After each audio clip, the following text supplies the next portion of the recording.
అందరికీ నమస్తే. అందరు ఎట్లున్నారు? నేనైతే మంచిగున్నా, బిందాస్ ఉన్నా. మనము తమ్నేల్ చూసే ఉంటారు మీరు అందరూ. ప్రపంచంలోనే అంటే అతి ఎక్కువ మంది దర్శించుకునే ఆదియోగి దగ్గరికి వెళ్ళడం జరిగింది. మేము శబరి వెళ్ళినాము. శబరి ఈ రాంగా ఈ కోయంబత్తూరులో దిగడం జరిగింది. శబరికి సంబంధించిన వీడియోస్ ఎవరైనా చూడకపోయి ఉంటే డిస్క్రిప్షన్లో లింక్స్ ఉంటాయి. దయచేసి అక్కడికి వెళ్ళి శబరికి ఎలా వెళ్ళాలి, బడ్జెట్ ఎంత అయింది మొత్తం ఆ వీడియోలో ఉంటుంది. అయితే మనకు ధ్యానం గురించి వేదాలలోనూ మనకు చాలా రకాలుగా చెప్పడం జరిగింది.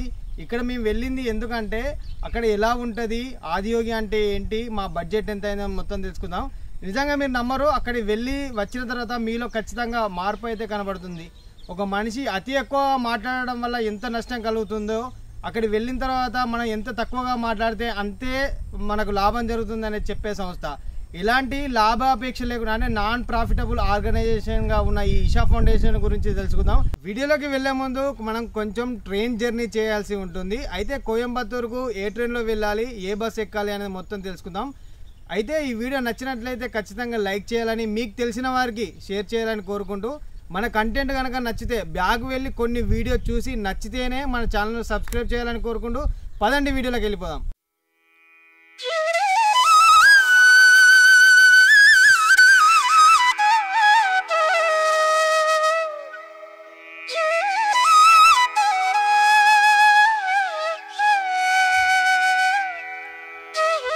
ముందుగా మనం ట్రైన్ జర్నీ చేయాలంటే కాచిగూడ నుంచి కోయంబత్తూరుకి అయితే శబరి ఎక్స్ప్రెస్ ప్రతిరోజు అయితే ఉంటుంది. ఇందులో స్లీపర్ క్లాస్ ఒక్కొక్కరికి 550 రూపీస్ అట్లా ఛార్జ్ చేస్తారు. ట్రైన్ డీటెయిల్స్ ఇక్కడ ఇస్తున్నాను చూడండి. ఎర్లీ మార్నింగ్ 8:30 అట్లా 9 అట్లా మనల్ని కోయంబత్తూరులో అయితే దింపుతుంది. నేను వెళ్ళిన టైంకి కోయంబత్తూరు తమిళనాడు మొత్తం వర్షం కొట్టింది, అందుకే నేను అలా తడిచిపోయాను.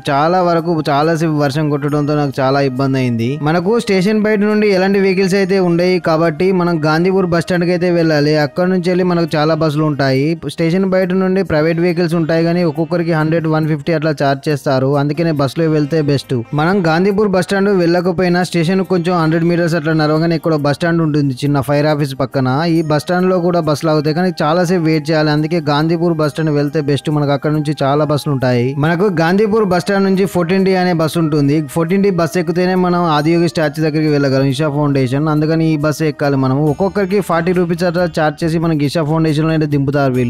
మనకు దగ్గర 30 minutes to 45 minutes లో ఇషా ఫౌండేషన్ లో అయితే దింపుతారు. ఇషా ఫౌండేషన్ ఎంట్రన్స్ ఇలా ఉంటుంది, మీరు చూడొచ్చు. మనకు బస్సులు ఎక్కితే డైరెక్ట్ ఆదియోగి స్టాచ్యూ దగ్గర దింపుతారు. ప్రైవేట్ వెహికల్స్ అయితే ఇలా బోర్డు దగ్గర దింపుతారు. మనం ఏంటంటే ఈ వీడియో తీయాలని చెప్పి ఇక్కడే దిగాము. ఇక్కడ నుంచి వెళ్ళి దగ్గర 1 కిలోమీటర్ లోపలికి నడుచుకుంటూ వెళ్ళాలి. ఇలా ఈ ఎంట్రన్స్ నుంచి సుమారు ఇట్లా 1 కిలోమీటర్ నడుచుకుంటూ వెళ్ళాలి. బస్సులు మాత్రం లోపలికి అలో చేస్తున్నారు. కార్స్, ప్రైవేట్ వెహికల్స్, మనం ఓన్ వెహికల్స్ అయితే అలో చేస్తున్నారు. ఆటోలను అయితే అలో చేయట్లేదు కాబట్టి మేము నడుచుకుంటూ వెళ్ళడం జరిగింది. 10 to 15 minutes అయితే నడిచిన తర్వాత మనకు ఆదియోగి విగ్రహం అయితే కనబడుతుంది. ఇప్పుడు ఈ ఆదియోగి విగ్రహం గురించి అయితే ఇప్పుడు తెలుసుకుందాం. ఈ విగ్రహం 34 మీటర్ల పొడవు, 25 మీటర్ల వెడల్పుతో సుమారు 500 టన్నుల బరువు అయితే ఉంటుంది. ఈ ఆదియోగి విగ్రహం పూర్తిగా ఉక్కుతో నిర్మించడం జరిగింది. 24th February 2017 అయితే ఈ కన్స్ట్రక్షన్ పూర్తి చేశారట. ఇక ఇషా ఫౌండేషన్ గురించి తెలుసుకుంటే, ఇషా ఫౌండేషన్ అనేది జగ్గి వాసుదేవ్ గారు భారతదేశంలోని కోయంబత్తూరు సమీపంలో 1992లోనైతే స్థాపించడం జరిగింది. ఈ ఫౌండేషన్ లాభాపేక్ష లేని ఆధ్యాత్మికమైన సంస్థ. అయితే ఇక్కడ ఎలాంటి ఉద్యోగం చేసేవారు ఉండరు. సేవాభావం కలిగిన వారు మాత్రమే వాలంటీర్స్ గా పనిచేస్తూ ఉంటారు. ఈ ఇషా ఫౌండేషన్ లో ఏ టైం కి ఏమి చూడాలనేది షెడ్యూల్ ఉంటుంది. ఇక్కడ మీరు ఒకసారి స్క్రీన్ షాట్ తీసుకోండి.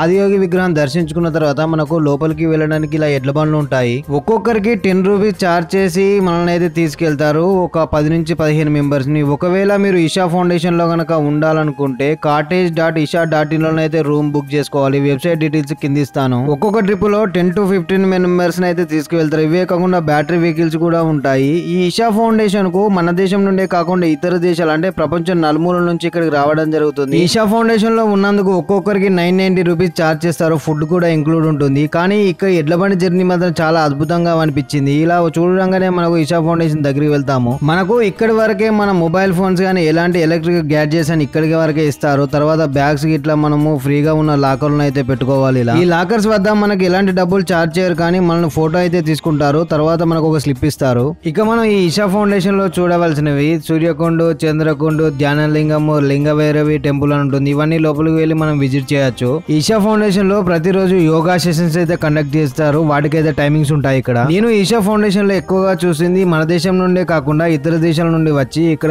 వాలంటీర్లు వర్క్ చేస్తూ ఉన్నారు. అయితే వీరు సేవ్ సాయిల్ అనే ఒక ఫ్రీ ఆర్గనైజేషన్ కూడా నడుపుతున్నారు. ఇక్కడ ప్రతి శివరాత్రికి అయితే ఇక్కడ చాలా పెద్ద ఈవెంట్స్ జరుగుతాయి. మన దేశం నుండి కాకుండా ఇతర దేశాల నుండి ఆ శివరాత్రి ఈవెంట్ కి అయితే చాలా మంది వస్తూ ఉంటారు. శివరాత్రిలో జరిగే ఈవెంట్ కోసం ఈ ప్లేస్ అంతా ఖాళీగా ఉంచారు. చాలా మంది వస్తూ ఉంటారు. ఇక్కడ కొన్ని లక్షల మంది వస్తూ ఉంటారు ఈ ఆదియోగి విగ్రహం శివరాత్రి రోజు దర్శించుకోవడానికి. ప్రతిరోజు సాయంత్రం 7 గంటల నుంచి 8 గంటల వరకు లేజర్ షో అయితే జరుగుతుంది. అది చాలా అద్భుతంగా ఉంటుంది. దాన్ని మాత్రం మిస్ కావద్దు మీరు. ఆ లేజర్ షో సంబంధించిన డీటెయిల్స్ ఇక్కడ ఇస్తున్నాను చూడండి. ఒక వ్యక్తిలోని కోపము, భయము అక్కడికి వెళ్ళిన తర్వాతనైతే తగ్గుతాయని నేనైతే అనుకుంటున్నాను. ఇదండి ఈషా ఫౌండేషన్ యొక్క వీడియో. మరొక వీడియోతో మళ్ళీ మీ ముందు వస్తాను. మీరు ఎంతగానో అభిమానించే మీ వంశకృష్ణ వేముల.